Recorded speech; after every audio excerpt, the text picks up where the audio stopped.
This episode may contain explicit language. This episode right now is going to change your life. We're talking organization. I don't know if you guys have heard this, but we put everything with its coworker or its cousin. What does that mean? How do you two think about like carving out time to do this stuff? Do you schedule it like you do a work call? If you're a parent and you're struggling with organizing your kid, over-explain everything. And label. This is some advice that I got from a home organizer. Convey it to whomever you're giving the gift to. Say, if this thing that I'm giving you doesn't bring you joy, I want you to feel guilt-free about getting rid of it. I love that.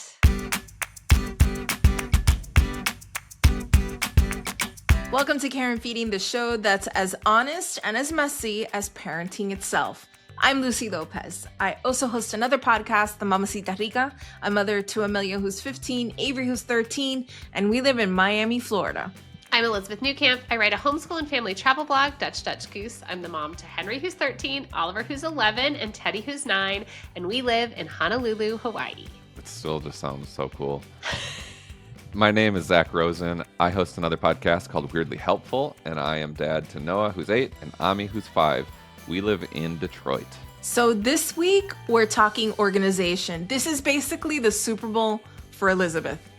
Oh my gosh, she's dancing. Into a new house. She's taking us through some of her organization systems and how she's making a house with 3 boys livable. Get out your pens and pads, folks. You're going to want to take notes. Then we're going to get holiday specific. We've got lots of tips and tricks for keeping your home organized during the holidays, ways to keep the clutter at bay while new gifts come into the home, and so much more. And we're on YouTube, and this is definitely going to be an episode you want to watch. I've got pictures.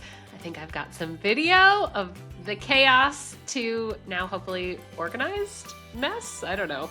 I've got all kinds of visuals for your organizational needs, so stick around. We'll be right back. Welcome back. Before we get super type A and talk organization, I just want to say that this is going to be when you really experience Elizabeth Newcamp at about 100%. This is it.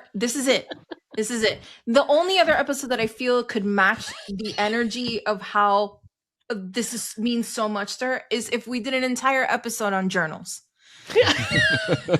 This episode right now is going to change your life. We want to really, really encourage anyone listening that isn't a Slate Plus member to sign up for Slate Plus, because Slate Plus right now is 50% off. And if we get a lot of people who sign up for that via our show, our producer Cheyna gets like a steak dinner. It's very important. But more importantly, you get to listen to the show without ads. You get a bonus episode every week. And you get to know that you are supporting the future of this show, because without you, seriously, we're not going to make it happen.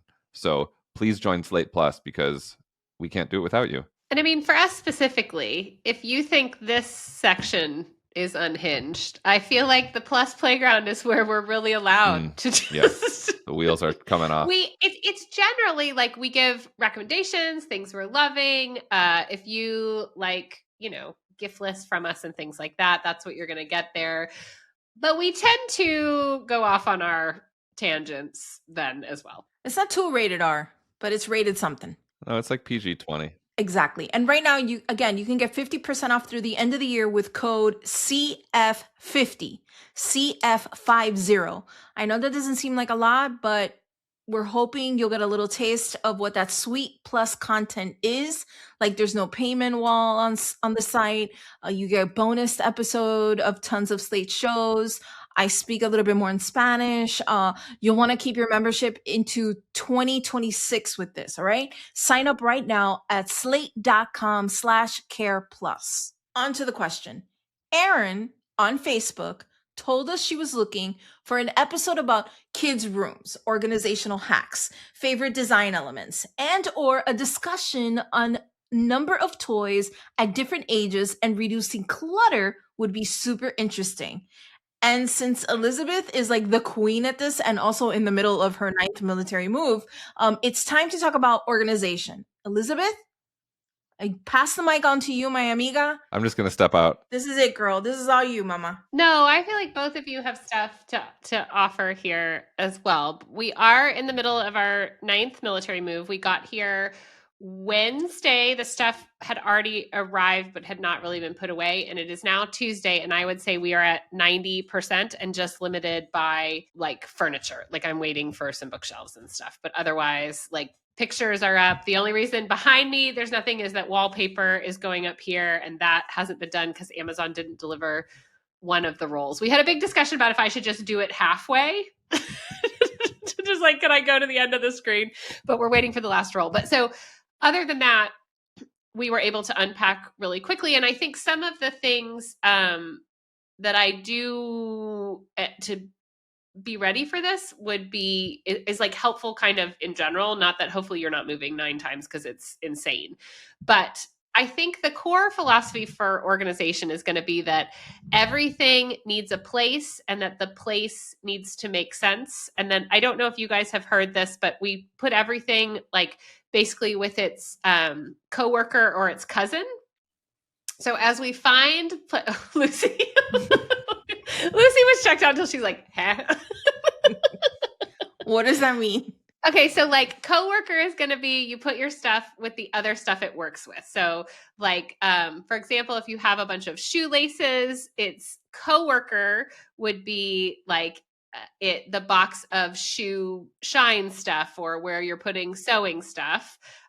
Its cousin would be the shoes. So everything in the house is going to go there. And I think this is important because one, particularly for us as we move, Jeff has a tendency to try to put things back where they were in another house. So for example, we've had these bins that have lived that he always puts in the laundry room, but it was like at one house, the laundry room, that was like where we had storage. At another house, it's not. So like for me, knowing that it's in the laundry room doesn't totally make sense. But knowing that like it goes with, all the shoe stuff goes together, or all like your pens and scissors and all of that are in the same place, means that we can find it in every house. That's sensible. I like it. Yeah, if you kind of go with that. It also, I firmly believe that if the kids know where to find it, they can put it away. And so just that doesn't mean they do it. But there's a place. There's a place exists. Yeah, a place exists. And as you're dealing kind of with, it's like, if it doesn't have a place, then it might be time for it to leave, right? Because as you're unpacking and as you're like setting up, you tend to place the stuff that you care about the most first. And so the stuff you're sort of left over with. I also really like the method where I have like this bin that as I unpack stuff that doesn't make sense, instead of just like putting it away, I just put it in this bin. And you could do this like as you walk around the house and pick up toys or things like that. I just have a big bin, like laundry basket, and I throw it all in there. And then at the end, I'm going to go through and find all the, cousins or coworkers. And if it doesn't have any, then it probably needs to go. When something needs to go, what's your go-to drop off? So some things like you just outgrow. And so I think that can be very hard to let go of. But I mean, for me, a lot of times it's like it needs to be donated. I do a thing where I call it like separation. So I separate us from it first and put it, away where we don't see it every day. And then if it gets asked for in a month, I'm going to get it back. But if it doesn't get asked for, then it's going to leave the house. And like if a kid asks for it, I'll just say, oh, it was in separation. And then I go get it and give it back. Because there's a lot of things that kids like, particularly with kids and toys, there is this like, when I think it's going to be gone, I want it, right? But if it just sort of disappears, a lot of times they never think about it again. And so, having that separation, I think, can really show you if it's important or not. So because you make all these major moves, I mean, like literally Japan, all the way to Hawaii, are there things that you save? Like, for example, in our home's attic, I have my daughter's crib because in my head, I think, one day my daughter's going to be like, I want the crib. Give it to me. And then I have that. And I also I save that and their bassinet. You don't do any of that? No. No, I mean, this is one of the things that I think, like, if you're moving as much, like the saving of things is something that I both struggle with and is also like a blessing. Like we just can't keep things. Like in the stuff that I would have kept in my, like our home in Colorado was large and there was an attic. This home has no attic. Like it has no garage. It has no, I have a small storage room outside. And so There's no away. Like in our house, it's just like, I'll just put it in the attic and forget about it. You don't have and there that was there. no away in the Japanese house. Oh yeah. So that really makes you think about things and what you want to keep. And you basically what we've done is we have a box for everyone, like a tote, Rubbermaid tote, and it has to fit in there, which means that like before we moved from Japan, everybody went through their tote with stuff they wanted to add to it. So stuff that's not functioning in our life, but they want to keep. So like I have one set of baby clothes from each kid. I had their favorite clothes all made into stuffed animals with their, like their name, and these are their favorite, and those are in the totes. Like we each have one, including Jeff and I, and like that's what we keep. And so we're kind of constantly reevaluating what we want to keep, what we don't Does it want to still keep. make the cut? You have like, Yeah. okay. We do get to have things. We're lucky with this is considered an overseas move. And so they do let us store some stuff in government storage. But we have a total, like the way it works is we have a total weight allotment, and that includes the stuff we keep in storage. So like we have to keep all of that under a certain weight. But I mean, the thing is, eventually you're going to have to deal with these things. And for me, like cribs and bassinets and car seats, stuff like that, it's like by the time my kids have it, this stuff is going to have been deemed completely unsafe. Right? Like our children are going to be like, how could you possibly put us in that? Right? Because that's what it was like when we had kids. Like a lot of the things that our parents put us in, it was like now, there was lead-based paint, or it had a crib bumper, or the slats were too far. Like those, I don't know if you guys, we use those rock and play things I used with my kids, and I think all of those were recalled. Yeah. Did you use one of those? Absolutely. And I think they've all been recalled. So I just think like stuff like that, I just think, is that worth, are they actually going to want this? Does anyone want to look on this? But I do also think I'm way too excrete. Like we don't hold on to art or other things. And I think eventually I take pictures of it, but my children might eventually be deprived of not having all of their, stuff to look through. Instead, they just have this one little box. Like they might partner with someone that, has the advantage of having someone that has all this stuff. And I'm like, you have this one box. That's all you need. I mean, I have done pairing over the years, just kind of going into the basement and thinking about what the kids aren't using. And every time I've taken something to Salvation Army or whatever, they have not noticed. They have never, ever noticed. Like, I feel like I could get rid of 90% of their stuff and they wouldn't notice. I love throwing away things, Zach, and donating. It's my favorite. I will go into Gino's closet and I will do the same thing. He doesn't even realize half the stuff I've thrown out. In the closet, do you do the hanger thing? So in January, I turn all the hangers so they're like backwards. And then as I wear it, I turn it the other way. Oh, I like that. And then by July, anything that hasn't been worn goes. I mean, it's seasonal, obviously. Oh, that's so slick. I love that. So I do it to everybody's clothes, boys, everything. And then it's really easy to see what got worn and what didn't get worn. Really cool idea. But Zach, did you pare down before your move? Like, did you? Because I think the advantage of packing and unpacking is you have to touch everything, so it's a really good time to. I got rid of a ton of stuff, and then I also put a ton of stuff in storage. We've now been, in our attic, and we've now been back since Labor Day, so it's been many months.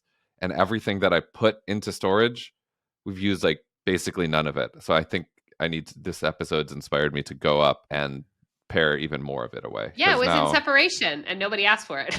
Yep, no one has needed a thing other than like one time. The week of holiday break for the kids, I make them watch Marie Kondo, like one episode. Oh, like the Netflix series? Yes, absolutely. And the girls know. The girls already know. We do one day of Marie Kondo, one day of vision boards, like whatever. Like that's watching Marie Kondo actually inspires you to go do Marie Kondo? Yes. I literally go into my room. I pull everything out of drawers. And I'm like, no, no, no joy, yes joy, no joy, yes joy. And I hear the girls do it and it works for them. The only thing that, and I think we had a question about toys. My kids want to hold on to toys that they've had forever and ever and ever. And I don't want to take it away from them. I don't want to donate those toys. And Amelia's a teenager and she's like, you cannot throw away these Legos. These are my first Legos. This is like very special to me. Please don't throw them away. I'm like, okay, please don't donate them. Yada That's yada. they can respect a Lego. I mean, I think I have on this bookshelf back here, I have this like toy clock back here that is the first, like, my first words were TikTok, which I think say a lot about me. And my parents bought this, Wow. bought me this clock, which I've had. Like, I think having things is okay. The question is like when they want to keep everything, right? And they're not playing with it. Like, and I do think like kids can only play with so much. Like if you have little kids, toy rotation, I think is definitely the way to do. And one of the first things we always do in a house is like we have like a front hall closet for hanging stuff. And we took out the rack and just put shelves in it so that like games and stuff can go in there and sort of be rotated out. It puzzles like into what's available because the stuff that's out will get played with and the stuff that's put away won't. And if you have too many things out, I think particularly young kids get like very much decision paralysis. And so again, like everything having a space, but also having, the ability to rotate, particularly if you are in a smaller space. I think it's easy to store a bunch of stuff and get out things once a week or once a month or whatever that looks like for you. You have it in bins so it goes out and back. Hey, going back to that fail that I feel I had a fail with Amelia and that I was like, I'm going to clean and organize your room. Oh, yeah. When she came home and she went to her room, she was like, oh my gosh, this is like, it looks like the mall. Like, cause I was very like organized with it. And I was using like little organizational bins for like her rings and her bracelets and stuff like.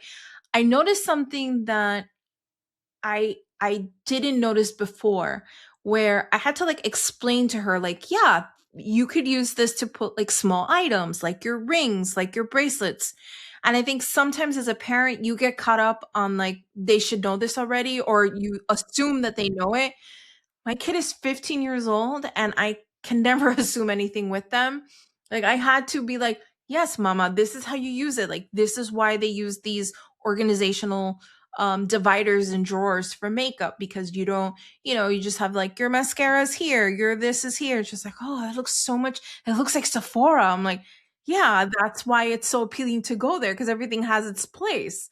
And I just want to like if you're a parent and you're struggling with organizing your kid, uh over explain everything because once they hear you why this certain technique works, it's like they make sense of it and it's easier for them to dive into organizing themselves. And label. Oh my gosh, yes, the label maker. So and like fun. all kids love a label maker. I mean, I love a label maker. I had fun because I would just label things like silly names. Like I'm like, she loves Tyler the Creator. So I'd be like, Tyler the Creator's makeup bag. And it was like, all the things that, that she uses every day, I would put in there. And she was just like, this is so good. Mom, this is so great. So what you did is, and I was like, yes, that's how you organize your room. Meanwhile, Avery just sat there and goes, yeah, I'm not doing that. And it's okay too. But I do think like if you have neurodivergent kids, the visual clutter is really hard for them and they don't know where to start. And so a lot of times, like even if you have older kids, like pictures, one of the things is once I get each room clean, the way like I would call it reset, I will take a picture of the room and laminate it and put it in there, Wow. which I know sounds insane, but that way, especially for my kids, like if I ask them like, hey, we have guests coming over, like, can you reset the room? Like, here's a picture of what that looks like. It's kind of gamifying it. And I still use picture labels on the toys. Like it says blocks, but I have a picture of the blocks so that they know like this is what goes in there. And I think particularly for Oliver, that's really helpful to say like, this is what it should look like. Not in their room. The gift I'm giving them is they don't have to do that in their room. I have a hard time also getting started sometimes. And I also, because there's so much else to do, like I have work stuff. I could be like hanging out with the kids. I could be relaxing. How do you two think about like carving out time to do this stuff? Do you schedule it like you do a work call? Yes. Uh-huh. I'll give you an example, like my weekly example. I'm in studio, like in this room where I do my other podcasts and work for clients. Oh, the Mamacita Rica. The Mamacita Rica Studios. I'm here Monday through Thursday. And on Friday, which is the day that I don't take appointments, I don't take any calls, I'm not seeing any clients, I'm not recording, is the day that I dedicate to organizing what I can organize, what I can clean. I call it, cleaning the house day. Every Friday. Every Friday. And if it makes me, I've noticed that because I schedule it, my weekend is not filled with that looming, we need to clean the house, the bathrooms are disgusting, blah, blah, blah, blah, blah, blah. And also, Gino and I obviously split responsibilities in this house. And if one Friday I clean our bathroom that we share, the following Friday he knows that he's got to do that. I mean, he's not out there, doing mad labor, but when he comes home, he's like, oh yeah, I have to clean the bathroom. And he knows it's going to make my weekend feel better if that shit is done before Saturday. Sorry. And with the girls, because I'm like that, they understand that if they got two choices, either they can get to organizing and cleaning their rooms Friday when they get home from school, or they have to do it Saturday, and they have to be done before 1, because I want to have a weekend. I want to go out. I want to see the city. I want to go to the park. I want to ride bike. I want to do this. I want to go to dinner, da, da, da. And because I do that for me, it works. Now, if I'm doing seasonal, it usually falls on a week that the kids don't have school, that none of us have immediate responsibilities to tend to. And that really works. So they know there's a day now coming up in winter break where I'm asking them to purge closets and drawers and toys and stuff like that. Like, that's just a day that we do. And it helps. I know if you're listening right now and you're like, oh my God, this is like such a pain in the ass. It is, but it works for us. And how good does it feel after? It feels amazing. I can tell you this, and I mean this from the bottom of my heart, Zach. I have a really tough problem. Like, I have issues like not being, scheduled and everything. I like things to be kind of clean and look pretty, and it makes me feel better, right? I can function better. Having that day scheduled on my week is great. Now, if I have something that I have to do on Friday, you best believe that cleaning schedule moves in somewhere in that week where I can do it, whether it's a Monday or Tuesday, doesn't matter. I'll make it fit to where I get those chores done. Good for you. That's great. Yeah, I follow more of like a system that I'm doing, like the system does itself. So similar to Lucy, like things are scheduled, but we do a cleanup like every day after dinner is cleanup time. So someone's doing dishes, someone's, making sure that all the laundry got picked up or laundry got put away, like dividing that. But I would say like I use this basket system where I find stuff and I put it in there. And then at the end of the evening, all of that is getting reset. Or if it doesn't, at least it got into this basket, right? And then the next morning, maybe I'm walking around just kind of putting stuff back where it belongs. But again, that works for me. And I think the big thing is to know where your tolerance is. Like Lucy and I both like a clean space. Like we like stuff at the end of the day. Like I like to go to sleep knowing that like the spaces have been cleared off. I'm not going to wake up to a mess. To a dirty kitchen, I cannot. Yeah, like that's so like I want all of that. So I think it's like important to also understand that because in the age of like Pinterest and Instagram, like if your tolerance level is higher, it's totally okay to have your house not be reset every day. If you function in a more like for what I would call like chaotic situation, and you guys function like that, and it's totally fine. That's totally fine. I think we had what is her name? Casey from Struggle Care on, and one of the things she said when I read her book, like How to Keep House While Drowning, like one of her big points was that there is no value judgment to like an organized house. Like cleanliness to the point of like you're not getting sick is where we all need to be, right? Like general health cleanliness. But after that, it's personal preference. So if what works for you is what I call Mount Wash, like clothes are clean, but everyone's picking out of a thing and they're not hung in your closet, like that's totally cool.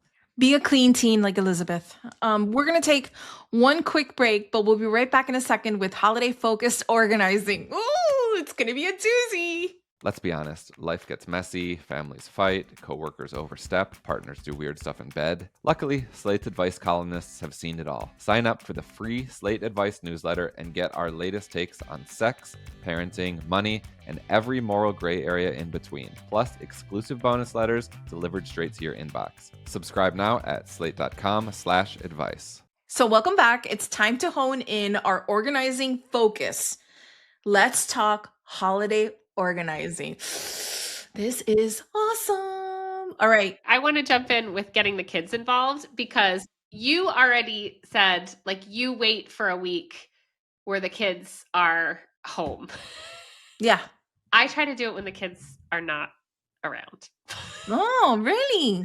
Well, it's not, it just makes things easier. Again, I think that their emotions to a lot of the things are a hindrance to the progress that I want to see. But I do like, the thing is, you're teaching your kids about organization and about getting rid of the stuff. And I do like, I'll ask them, like, is there anything you think you're done with? But the problem is, like, a lot of times they do have these like emotional ties, which is why I think moving them like end of November, early December, I'm moving more things to separation. Although I try to like do the separation all year.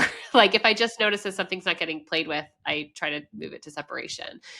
Because then I find I'm not like, it's very hard when they're like, not this stuffed animal, even though I know that they've never played with it since I put it up on this shelf or wherever, months ago. I think for holiday organizing, hit up Goodwill for storage bins. You would be very surprised how many people let go of those bins and just hand them over to Goodwill. Gino showed up yesterday with 3 storage bins from Goodwill, each priced, sit down, 49 cents each. And they were like amazing. The big mama What kind ones. of bins are we talking? The giant ones. Like the a big ones plastic. they're running the you big what? plastic. $40 now, probably more than with that.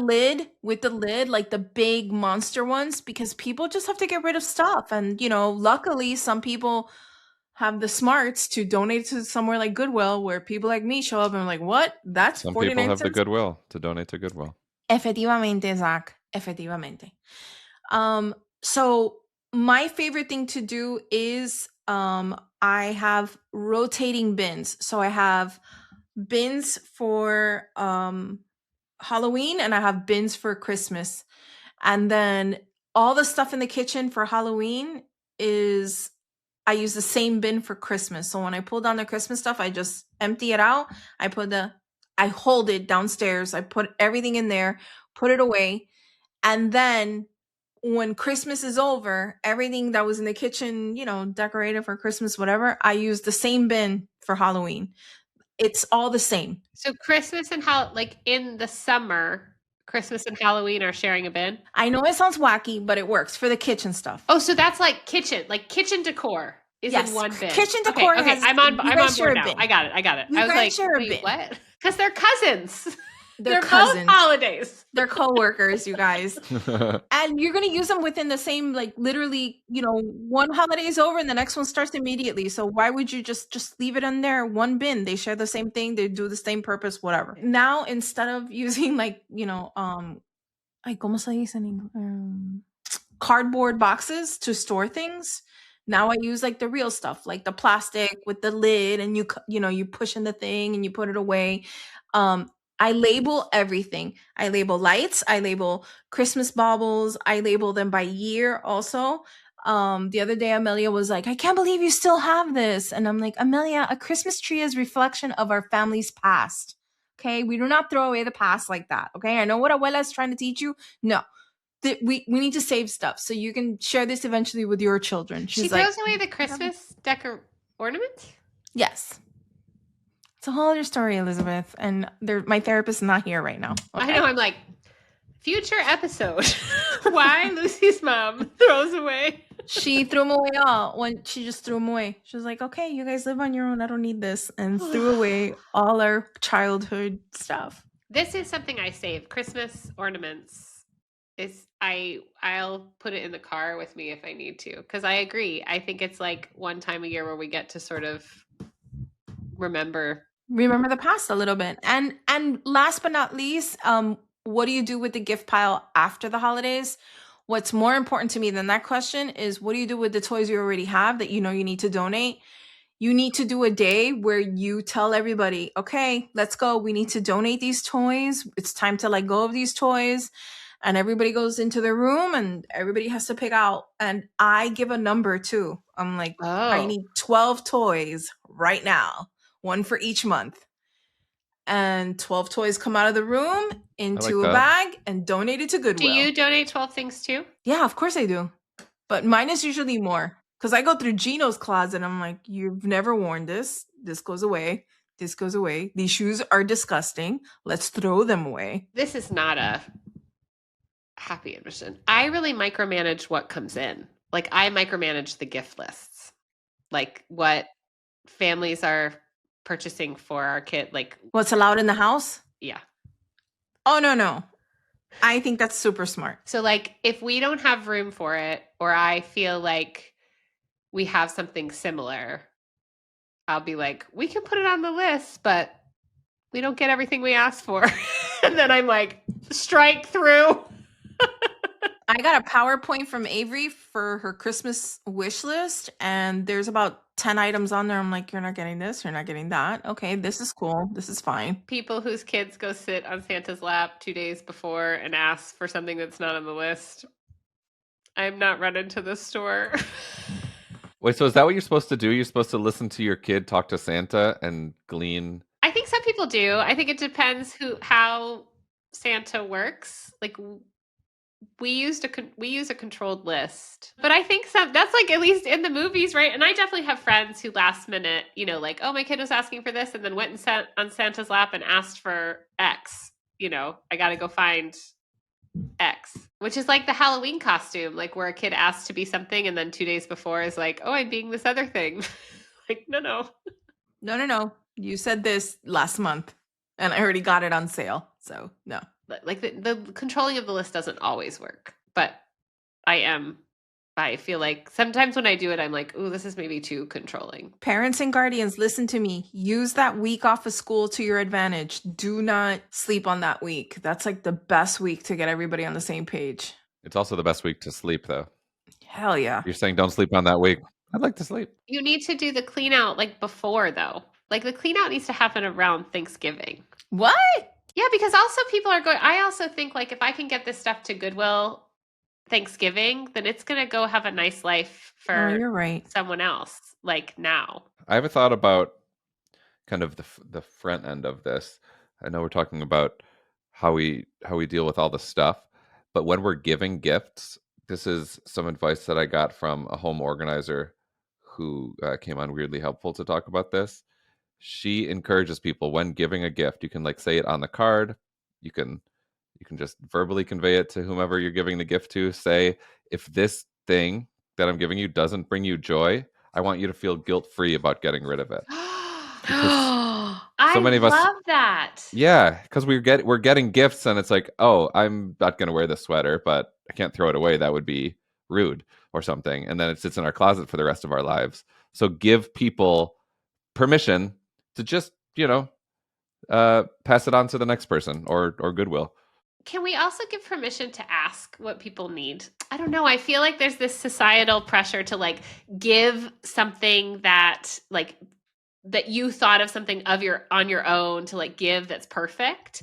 But my child's godmother, whom I am also the godmother of their child, many years ago, we just went to like, what is one thing that I can get, this kid? And she asked the same thing, and it just eliminated so much pressure. Or like if I see, so like we just moved here and her kid is really excited that we're in Hawaii. So I like went to get a shirt and stuff and like texted her, does this look like what he's wearing? Does this, so it's not going to be a surprise, but I know he's going to use it or like it. But I feel like that goes very much against kind of this idea of gift giving.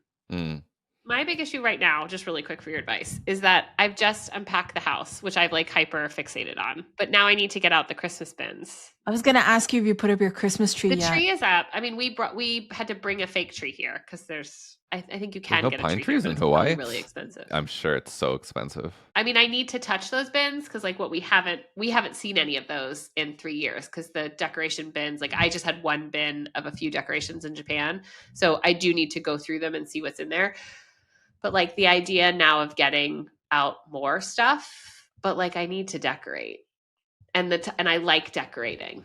I love if you guys like seriously, we could FaceTime after this so I could show you guys my house. We're on YouTube. Can you take a video? Absolutely. Absolutely. It's nothing PS, nothing out of this world, but for me it is because our tree looks insane. I love it. The number one thing I love about this Christmas tree is that it is half retro, half handmade Christmas ornaments that my kids have been making throughout the year. Inside jokes. Amelia, the other day I caught her getting like Christmas ornaments off the tree and like writing our family inside jokes on them. And That's I know cute. other mothers would be like, "What are you doing?" No, that's great. And I'm like, graffiti away, my love. This then- tree is And yours. then your mom's like, Go. I'm throwing it out anyways. Exactly. I'm just like your grandmother. Tomorrow it'll be gone and you'll cry into your therapist's lap. But like, yeah, like I think that's my favorite thing about my Christmas tree right now. It looks insane. Avery calls it chaotic Christmas. We have Like affectionately or affectionately. She's like, Mama, this is so fun. Look at us. We made a paper chain with construction paper, all different colors, all over that tree. Nothing matches. It's the best. It's literally the best. And it's Avery's birthday coming up, and she's just like, everything is there. Everything is crazy and messy, and I love it. Nothing matches. It's not beige, thank God. It is colorful and fun, and it really is a great representation of my family. I love our tree this year. Zach, I know Hanukkah is not the biggest of Jewish holidays, but do you guys decorate? Do you do like winter lights, holiday lights, or this season just sort of... aren't decorators. We don't decorate for Halloween. We just don't decorate. We have a lot of Hanukkah parties. We're going to family and friends for Hanukkah, and I'll make latkes and do all those things, but the decoration piece is just not my bag. Do you ever feel like shame that you don't decorate? Or you are also just like, this is not us and it's fine? Yeah, is there anybody in your family who does decorate, who goes, there's Zach, no decorating Zach? No. I mean, the Jewish holidays aren't really decorating, except Sukkot, where we build this kind of temporary structure in our yard, or some people do, and then you decorate that with stuff. Do you do that? We don't. No, we want to. That's a life goal. Shira's parents make one. My sister makes one, but no, we're just not big decorators. I put all my energy into the food. The celebration is more like food and gathering for you. Mm-hmm. Yeah. Okay. Well, hopefully I'll get Lucy on FaceTime, get some Christmas carols going. It's like in my head, I want the house to be perfect before I get out more stuff. But like, then I'm going to miss the Christmas decorating, which I enjoy. You know, I like being in the house with all the Christmas. And I feel like, especially here, because there aren't really seasons, like I have all these paper snowflakes that I've cut and I want to hang those all over the house, cute. But I need to do it. But I also need to rest. I also have pictures of the elves that the girls have taken over. Oh, we need an update. So much fun. So much fun. Avery she hit it out of the park. She took over the first night and she did, she pranked us in the bathroom and they were all over the bathroom. And this morning I woke up, it was Amelia's turn last night. So Amelia set them up like they were playing cards. And then she put like bubbles, like if they were saying things, like, oh my gosh, it was great. And then she waited for Avery to wake up this morning and she was like, come on, you have to go see the elves. And she like ran downstairs. And yeah, it's become a thing. It's so much fun. The transferring of the magic of the holidays like really is really winning over here. Love it. I love this for you. Listen, we've opened up what we're calling the Holiday Crisis Hotline. It's a place for you to share those little parenting guilt moments, the funny ones, the cringy ones, even the ones that you just need to say out loud to somebody who gets it, like what I do with Elizabeth. Are you struggling with keeping the magic alive? Not sure how to handle the in-laws at the holiday table? Do what I do. Don't call. Call us at 646-357-9318 or email us your story and we might share it on the show. Before we go, this week on the Slate Plus Playground, it's a season of giving, and we're talking about our favorite charities to give to. This is a really important thing to be mindful of, not just around the holidays, but all year long, of course. And we've got a range of charities and nonprofits we like. Elizabeth, what type of organization are you going to be recommending? I am going to be recommending something that works with the blind. Love it. If you're a Slate Plus member, you can join us on the playground right now. The segment is live in your podcast feed right next to this show. If you're not a Plus member, we hope you'll consider showing your support, being that right now it's 50% off. It's the best way to support us and keep our show and the many great Slate podcasts alive. You'll get no ads, no paywall on the Slate site, bonus episode on lots of Slate podcasts and more. Sign up at slate.com/careplus. That's our show wherever and however you're listening. Don't forget, we are on YouTube. Hi, YouTube. Subscribe, leave a reading and review, tell all your friends, and if you want more parenting advice, you can find Care and Feeding the column on slate.com. This episode of Care and Feeding is produced by Cheyna Roth. Micah Phillips is our video producer. Mia Lobel is the executive director of podcast for Slate, and Ben Richmond is senior director of podcast operation. For Zak Rosen and Elizabeth Newcamp, I'm Lucy Lopez. Thank you for listening. If you want more no-nonsense advice about parenting, relationships, money, and everything else life throws your way, sign up for the Slate Advice newsletter. A special thanks to our Slate Plus members. If you haven't already, consider joining. Slate Plus members get unlimited access to all of Slate's journalism and help support our independent reporting.